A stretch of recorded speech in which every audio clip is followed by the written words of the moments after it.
Welcome to Echo Tales Drama. Today's story is a unique production crafted and narrated by our team specifically for you. The heavy, suffocating silence of the grand house was broken only by the rhythmic tick of a wall clock and the rustle of unpressed silk. Nafisa stood frozen in the center of her room, her face pale, hands resting lifelessly at her sides. Her mother-in-law, the matriarch Ammaji, stepped into the doorway, her eyes sweeping over Nafisa's casual, daytime attire. Her voice held a sharp, demanding edge. "Nafisa? You're not ready."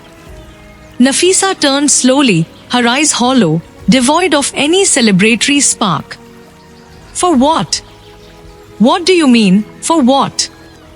Ammaji stepped further into the room, her silver bangles clinking with a sudden wave of agitation. "It's Kamyar's nikah today." The mention of her son's name seemed to shatter something inside Nafisa.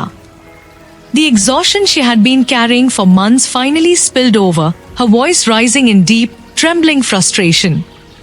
"Ammaji, this boy has completely exhausted me. He has made a patient out of me. Is this how a nikah happens? He just came home, walked right past me without a word, and fell asleep in his room. Now what do I do? Who do I tell? What's even happening here? I have absolutely no idea." She threw her hands up, pacing the room as tears of anger and helplessness glazed her eyes. "Am I supposed to just show up, walk into my own son's nikah, and sit there quietly like a common guest?" Ammaji watched her daughter-in-law's breakdown with a stoic but deeply sorrowful expression. When she spoke, her voice softened, carrying the heavy weight of a grandmother who saw the truth all too clearly. "Listen to me, Nafisa. Ira's family, they don't trust Kamyar anymore. To them, he has become a stranger, a villain. But you are his mother. Why didn't you trust him when he swore he hadn't done anything wrong? Why didn't you go to Ira's house? You could have stood by him. You could have defended your own son." Nafisa let out a bitter, disbelieving laugh, shaking her head as she looked at Ammaji. "Mom, don't you know Kamyar? Is there any reckless, terrible thing in this world that he is not capable of doing? How could we go to them and say that what they saw with their own eyes was a lie, and that what this boy is claiming is the absolute truth?" Ammaji took a step closer, her gaze piercing through Nafisa's defenses. Her tone grew stern, cutting through the excuses. "If you don't trust your own child, how can you ever expect your child to trust you? If your bond with him had been strong, he would have run to you. He would have shared his pain, his grief, his innocence. But you and Sohail, you both are so completely tangled up in the bitter knots of your own broken relationship. When you were so busy fighting each other, where was the time or the heart for your son's upbringing?" Nafisa looked away, silenced by the stinging truth of Ammaji's words, the ambient hum of the tense household settling back into an uneasy quiet. Across town, in a starkly different atmosphere filled with quiet melancholy, a bedroom door clicked open. Falak walked in slowly, carrying a beautifully adorned, traditional wedding ensemble. Ira sat on the edge of the bed, her shoulders slumped, staring blankly at the floor. The room was cast in soft, muted shadows. "Mom sent this for you," Falak said gently, setting the heavy fabric down beside her sister. Ira looked at the clothes, her heart aching. "She didn't come herself." Falak sighed softly, her voice filled with a painful honesty. "After everything that has happened, Ira, how could she come herself?" Ira closed her eyes, a tear slipping down her cheek. Falak immediately sat beside her, wrapping a comforting arm around her shoulders, trying to inject a desperate note of hope into the room. "But don't worry. Lean on me. After a little while, everything will be fine. Trust me." "How will it be fine, Falak?" Ira's voice broke into a fragile whisper as she turned to her sister. Mom and Dad will never talk to me again. They told me themselves, to my face. They have washed their hands of me. She buried her face in her hands, her frame shaking. But what can I do, Falak? He has also become completely stubborn. Kamyar is out there, ruining himself, and I feel like every single bit of this destruction is because of me. The guilt, this suffocating guilt is killing me from the inside. Falak firmly grabbed Ira's hands, pulling them away from her face, forcing her sister to look at her. No more talk about dying and guilt, Ira. Not today. It is your nikah tonight, and we are going to face it. Falak gently squeezed Ira's hands, her voice taking on a fierce, protective warmth. And I, myself, look at me, Ira. I will personally see my sister off. I will be the one standing right by your side to give you away. Okay. Come on, cheer up. Falak wiped a stray tear from Ira's cheek, trying to force a reassuring smile. I've even called Naveen. She'll be here any moment to help us. Ira's eyes drifted toward the door, her heart heavy with the suffocating silence echoing from down the hallway. Dad, she whispered, her voice trembling. Dad is in his room, Falak replied softly, her tone laced with a careful tenderness. But look, these wedding things, they were sent by both of them. They haven't completely abandoned you. Right now, please don't torture yourself thinking about how to convince them or how to fix this. How can I not think about it, Falak? Ira cried out, her chest heaving with a deep, emotional ache. How can I just ignore the fact that I am tearing my family apart? Well, everything can't happen all at once, right? Falak reasoned, her voice a steady anchor in Ira's storm. Given your situation, the decision you've made is the right one. You are doing this to fix a wrong. Give it a little time, Ira. Slowly, everything will settle down. Okay. Falak stroked her sister's hair, desperately trying to lift the gloomy shroud that hung over the room. And look, Naveen will come too, and the two of us will get you ready together. All right? And you are going to look so incredibly pretty. Smile for me. Falak gave her a playful nudge. Now, come on, get up. Come on. Get up. Get up, dear. Meanwhile, back at Kamyar's house, the atmosphere was thick with an icy, cynical detachment. Kamyar stood in front of his mirror, fastening his cuffs with rigid, mechanical movements. His grandfather stepped into the room, his voice calm but commanding. Go, bring my coat, the elder man instructed a nearby house help, before turning his gaze toward his grandson. He took in the sharp line of Kamyar's silhouette. It's fine. Are you ready? Yes, I'm ready, Kamyar replied, his voice devoid of any real joy or excitement.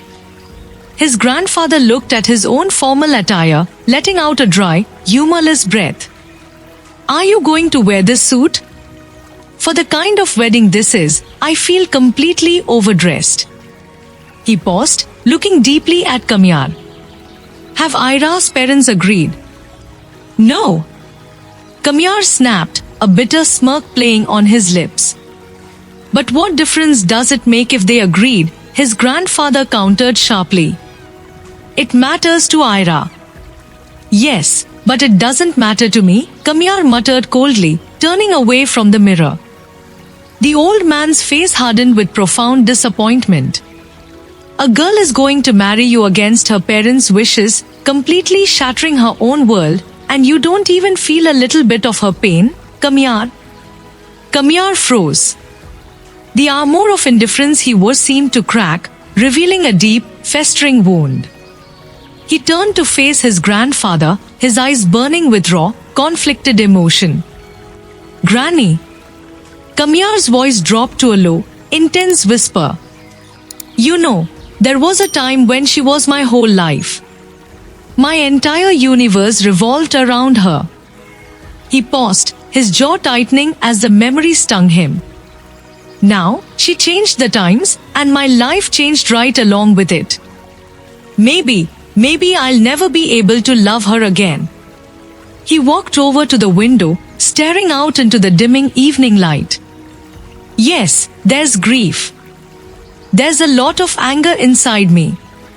I was dealing with it in my own way, drowning in my own exile. But if it's her decision that she wants to come back and deal with this wreckage together, then fine, she can. I don't have a problem with that. His grandfather closed the distance between them, his withered face etched with deep sorrow as he looked at the cold, unyielding young man before him. I thought you would get married, that your life would finally find some semblance of order, the old man said, his voice laced with a heavy, aching regret. I truly believed that the bitterness poisoning this house would finally end. But instead, he shook his head, a weary sigh escaping his lips. You're only going to add to that bitterness. Don't have this wedding like this, Kamyar. A marriage built on resentment is a cage. Kamyar turned around sharply, his eyes flashing with a dangerous, cynical fire.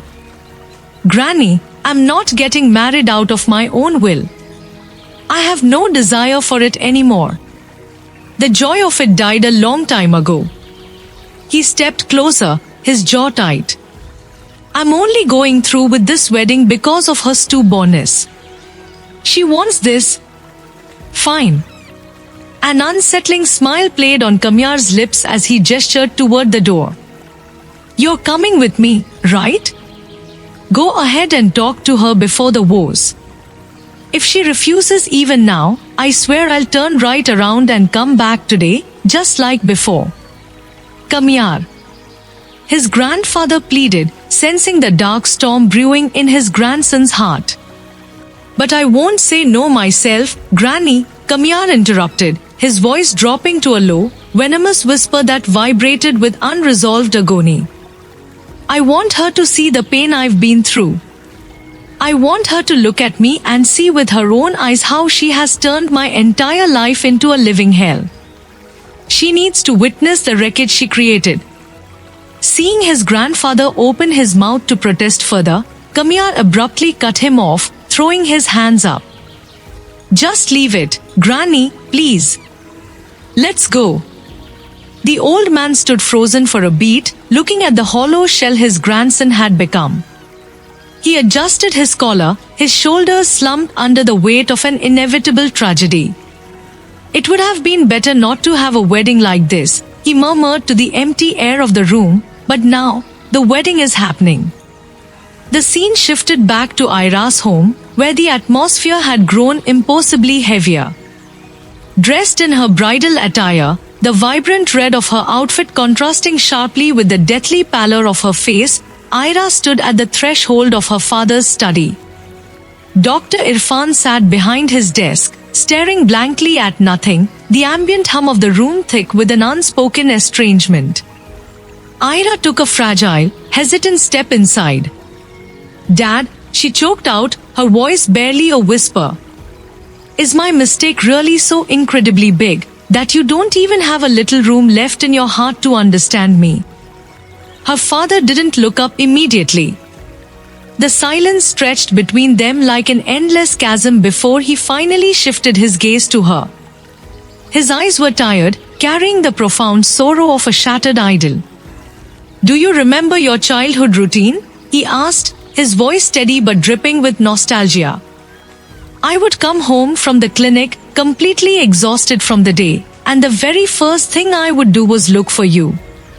And if you were in your room, I'd call out your name, asking you to come sit with me. I'd have you sit right beside me, and I would just listen to you talk about your whole day, your school, your friends, your little thoughts. A faint, ghostly smile touched his lips for a fraction of a second before vanishing. Seeing your smile, it brought an instant peace to my heart. It washed away all my weariness.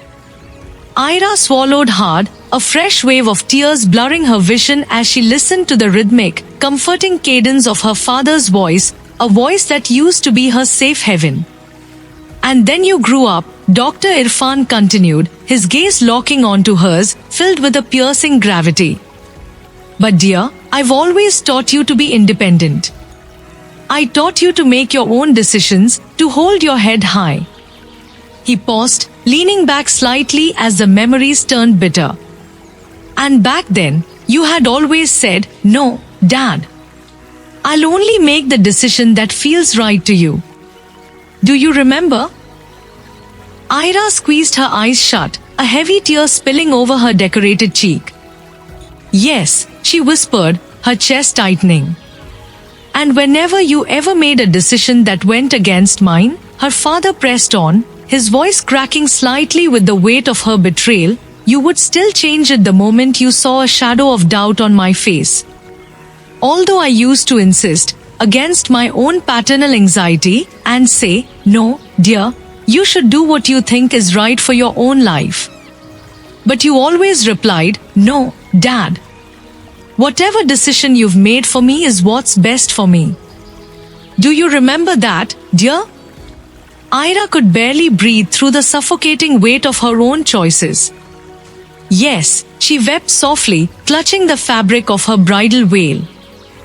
Dr. Irfan stood up slowly, the distance between them feeling like a continent. "So, dear." Dr. Irfan stepped out from behind his desk, his movements heavy and clinical, stripping away the warmth of the past to leave only a cold, stark present.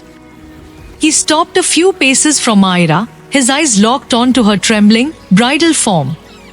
Today I'm telling you that this decision of yours is wrong," he stated, his voice flattening into an unyielding pronouncement.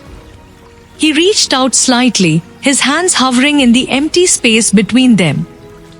"Dear, I can only ask you to please change your decision. The choice you're making against my will isn't right, yet you are still insisting. You're stubbornly holding onto it, blind to everything else." Ira lowered her head, the heavy gold jewelry around her neck feeling like an anchor pulling her down. "Dear, I can see the difficulties that are coming into your life," Dr. Irfan continued, his voice dropping to a low, ominous frequency. "I can see it all so clearly. This boy, he is not right for you, dear. He will not protect you. He will not cherish you." He let out a sharp, ragged breath, his frustration finally fracturing his calm exterior. "But no. You're not even willing to accept it. So what am I supposed to explain to you? How am I supposed to make you understand when you've closed your eyes?" "Dad, I am sorry," Ira sobbed, the tears flowing freely now, staining the pristine silk of her bridal veil. She reached out, her hands shaking. "I'm helpless, Dad. Please try to understand my position." Dr. Irfan's expression hardened, the last flicker of parental yielding dying out in his eyes. "Then it's all right, dear. I'm helpless too. You were my pride, Ira. You were the honor of this house, but you didn't value that pride at all. You've crushed it completely into the dust." The words hit Ira like a physical blow, making her gasp for air. "Now, I only want one thing," her father said, his tone turning clinical and detached. "I only want your departure from this house to happen with dignity. Let the neighbors see a proper farewell. But after that, there will be no relationship left between us." "Dad!" Ira cried out, stepping forward, but the cold rigidity of his posture stopped her in her tracks. "Your name won't even be mentioned in this house again," he declared, staring past her as if she were already a ghost. "It will hurt. God knows it will hurt a lot. But I will console my bleeding heart by forcing myself to think that I have only one daughter left under this roof. Falak will be my only child." "Dad, what are you saying? Please, Dad." Ira collapsed toward him, grabbing his hand, her voice a desperate, frantic wail. I can't live without you. I'm so sorry. Please, just try to understand me right now, just this once. Dr. Irfan looked down at the hand clutching his face an unreadable mask of stone. Dear, this has already happened. You are going to live without me now. The choice is made. He gently but firmly pried her fingers away from his skin, stepping back into the shadows of his study. I am also sorry. And dear. He paused, looking at her small, trembling hand left hanging in the empty air. Dear, the hand you're holding today, you're holding it for the very last time. His voice sunk into a chillingly quiet finality. God forbid, if after today you ever find yourself falling, if you ever find yourself broken and in desperate need of this hand, it won't be there to support you. You will be entirely on your own. The narrative shifts back to the tense, suffocating halls of Kamyar's family home. The front door groaned open, and the rhythmic click of heels echoed against the marble floor. Kamyar's father, Sohail, looked up to see Nafisa walking down the stairs, dressed reluctantly for the occasion. Sohail turned to his father, a look of profound relief washing over his strained face. You managed to convince Nafisa. Thank you, Baba, he murmured, keeping his voice low. I truly didn't think she would come after the shouting match this morning. But, kudos to you. You pulled it off. The old man didn't smile. He adjusted the sharp cuffs of his suit, his eyes dark with worry. It was important, he replied grimly. A groom cannot leave for his nikah without a mother's blessing, no matter how fractured the family is. Sohail nodded, then turned back toward the stairs, noticing his mother, Ammaji, standing near the banister. She looked pale, her hand gripping the wooden railing so tightly her knuckles were white. Mom! Sohail called out, taking a step toward her. Mom, what is it? Yes. What happened? Ammaji didn't answer immediately, her breathing shallow as she stared at her broken family trying to play act a wedding. Are you okay? Sohail pressed, panic creeping into his voice as the ambient tension in the room reached a boiling point. Ammaji finally looked down at him, her lips curling into a bitter, sorrowful line. Does anything ever go right in this house, Sohail? Ammaji let out a long, ragged sigh, her voice trembling with the weight of a shattered dream. For a while, it truly seemed like Kamyar was changing. When ARY came into his life, there was a glimmer of hope. It felt like the shadows in his heart were finally clearing out. Nafisa turned away sharply, her face hardening as she scoffed, the bitterness spilling out of her completely unchecked. But everything is ruined now. Completely ruined. Boys like Kamyar never change, Mom. It was foolish of us to ever think otherwise. She walked down the final few steps, her jewelry clinking heavily in the quiet room. I don't feel bad for us anymore. I feel sorry for that poor girl whose life is about to be turned into a living hell. Sohail stepped forward, his brow furrowed as he looked between the two women. So who's responsible for this? He asked, his voice tight with defensive anger. Who else could be responsible except Kamyar? Nafisa shot back, her eyes flashing with resentment. Ammaji shook her head slowly, her tone weary from years of witnessing the same arguments. This time, ARY herself wants to marry Kamyar. She is the one insisting on this union. So what can we possibly do to stop it? Nafisa looked directly at Sohail, her voice dropping into a cutting, venomous whisper. If parents like you would just raise your spoiled sons properly from the very beginning, then the lives of innocent girls like ARY would be so much easier. The accusation hung heavily in the air, leaving a suffocating silence in the corridor as Nafisa brushed past them without another word. Back in the hushed, shadow-draped bedroom of the bride, the rustle of heavy silk broke the uneasy quiet. Ira stared blankly at her reflection, the vibrant crimson of her bridal dress feeling like a cruel mockery of her internal mourning. Sensing the thick wall of despair closing in on her sister, Falak tried to gently shift the focus.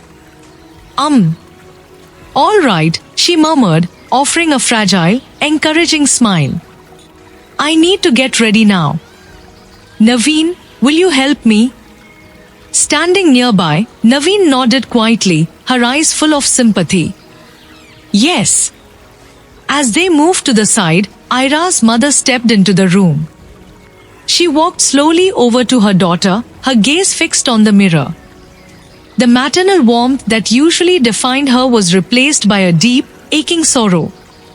You look so beautiful in the mirror, Ira, she said, her voice cracking with emotion. But looking at you like this, I didn't even want to see it in reality. Ira didn't turn around. She kept her eyes locked on her mother's reflection, the tears she had been fighting finally spilling over her heavily made-up cheeks. I know, Mom, she whispered, her voice tight with a profound, crushing grief. I know. You taught me how to make all the decisions in my life. You gave me the courage to stand on my own feet. She broke her gaze from the glass and turned around, clutching her bridal veil with trembling fingers. And I know, by every human measure, this decision of mine is completely wrong.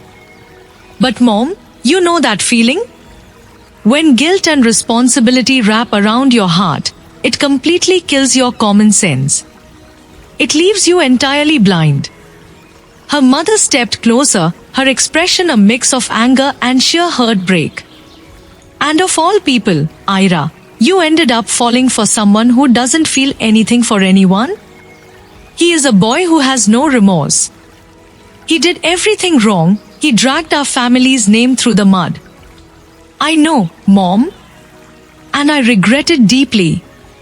I swear I do, Ira sobbed, her chest heaving as she defended her tormented soul. But what am I supposed to do? You don't know what's going on inside me right now. You can't see the fire burning in my chest.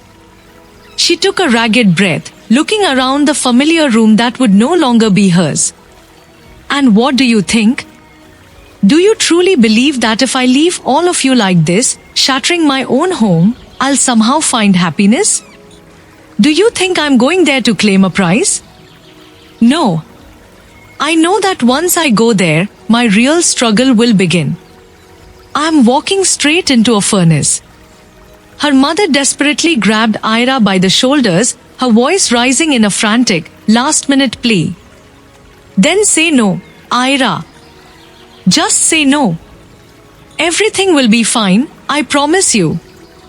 Your dad is right outside in his room. I promise you, he'll handle everything, he'll protect you from the fallout. Just refuse him while there's still time. Ira let out a broken, hopeless cry, gently pushing her mother's hands away. How, Mom? How can I just turn back now? I know this decision is wrong for all of us. I know, Ira continued, her voice dropping into a hauntingly calm cadence as she stared past her mother. And I know that all of us have suffered a little because of Kamyar. A little, her mother interrupted, her voice dripping with bitter irony. But the one who suffered the most is Kamyar, Ira said softly, her eyes wide with the agonizing truth she carried alone. And it happened because of me. He was ruined because I didn't believe him. My lack of faith turned his entire life into ashes, and I cannot live with that guilt.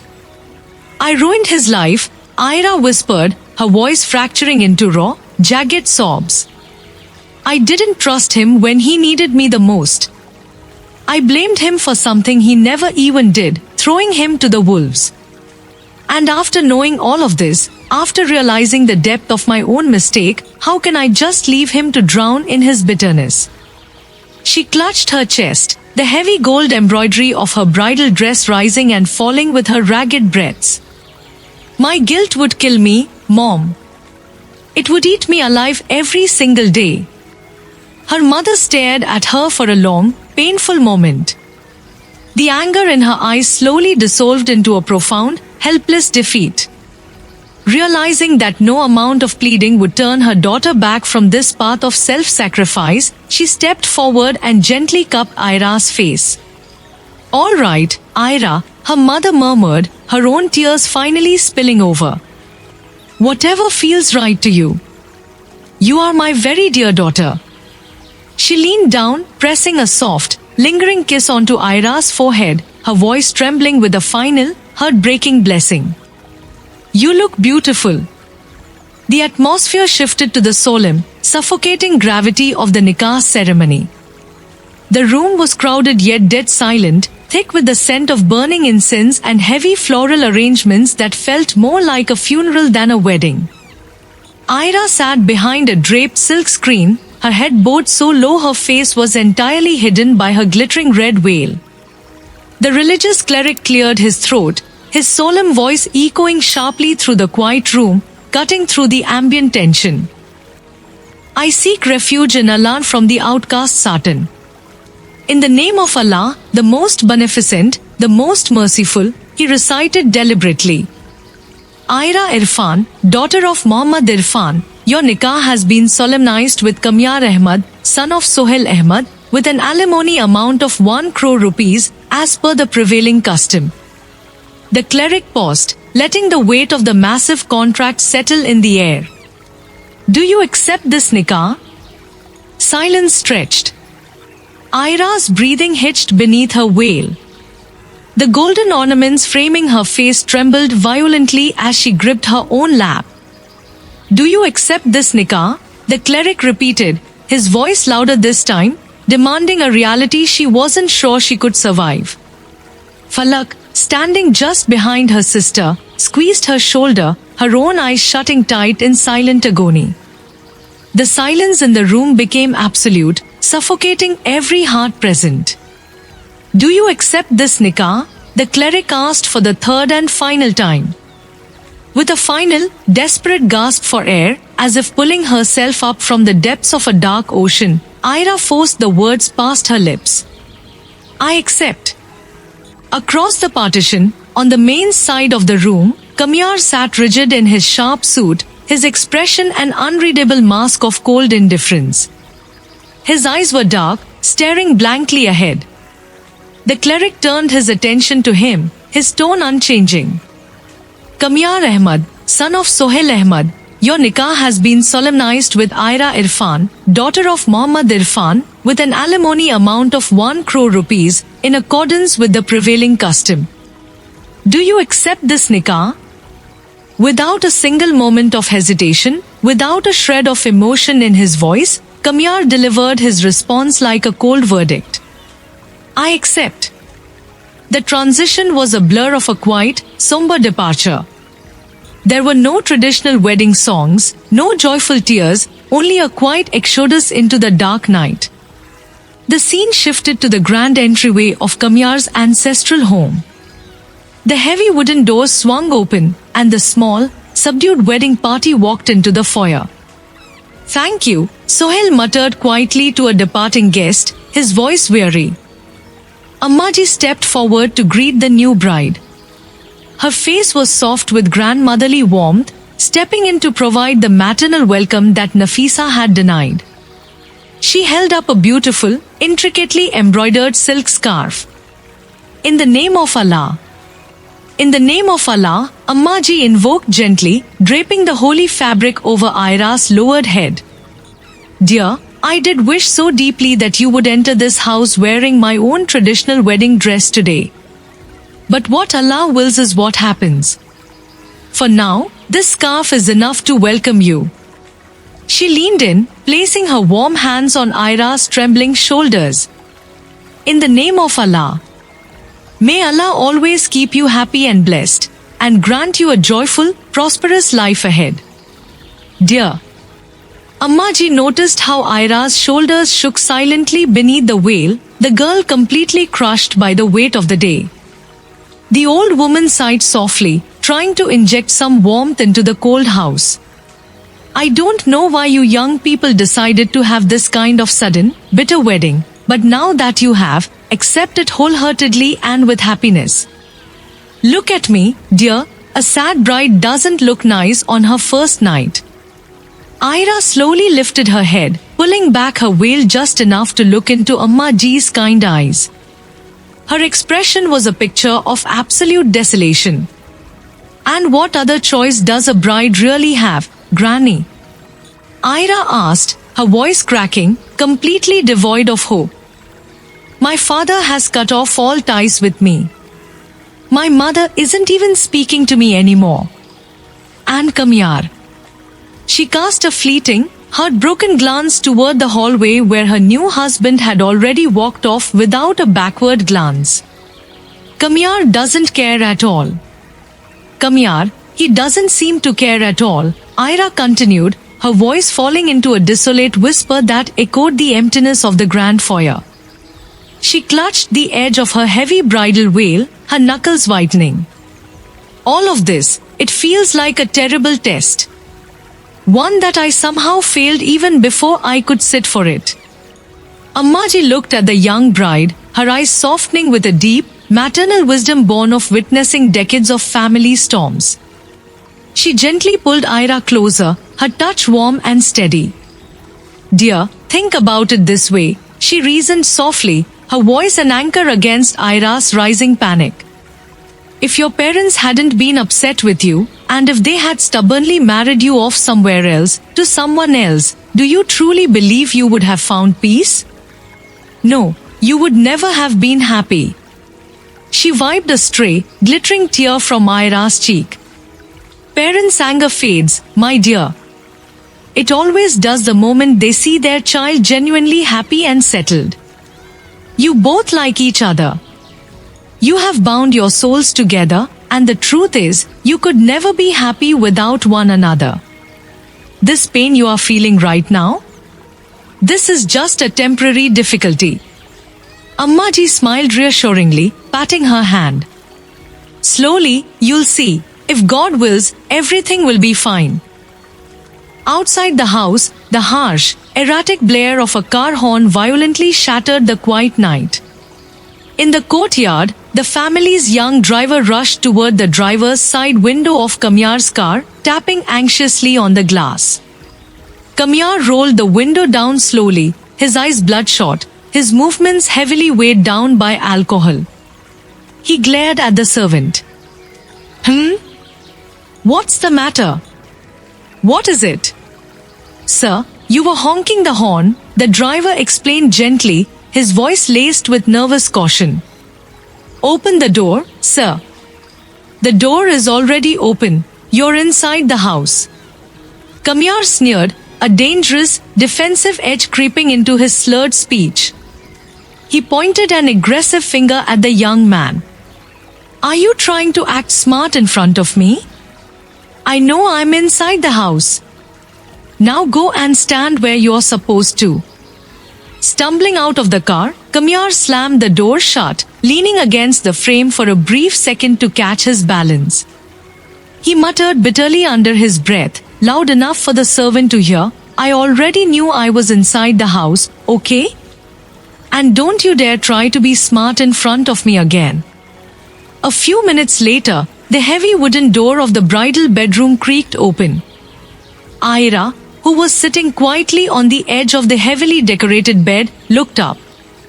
Kamyar walked in, his tie completely undone, his jacket slung carelessly over his shoulder. He looked at her with a cold, mocking gaze. Hello? Hi, he uttered, his tone dripping with artificial cheer.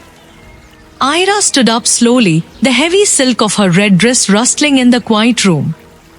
She took in his disheveled, intoxicated state, her heart sinking. What are you doing here? She asked, her voice trembling but firm. Tell me, Kamyar.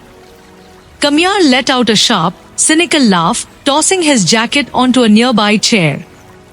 We are married now, Kamyar, he mocked, mimicking her tone. He stepped closer, his gaze drifting over her bridal finery. Did it actually happen this time? Wow! Congratulations! Again the same condition. Ira whispered, her voice fracturing with a mix of grief and disgust as the smell of alcohol reached her. Why do you do this to yourself? What do you mean, again the same condition? Kamyar snapped back defensively, throwing his hands in the air. What do you mean by that? I am fine. I am absolutely perfect. He paused, stepping right into her personal space, his eyes burning with unresolved anger and bitterness. The truth is, Ira, I'm in this state because I have to spend the rest of my life tolerating you. I'll only be able to tolerate a woman like you if I'm completely numb, if I'm like this. The cruelty of his words hung heavily in the air. Kamyar turned away carelessly, walking over to the wide bed and throwing himself onto one side of it, turning his back to her. This is my bed, he muttered into the pillows, his voice fading as exhaustion took over. I have no complaints about it, and it has no complaints about me. Everything is sorted here. There's plenty of space left for you. Go and sleep wherever you want. He pulled the blanket over his shoulder, his final words cutting through the dark room like a knife. Just please, don't disturb me.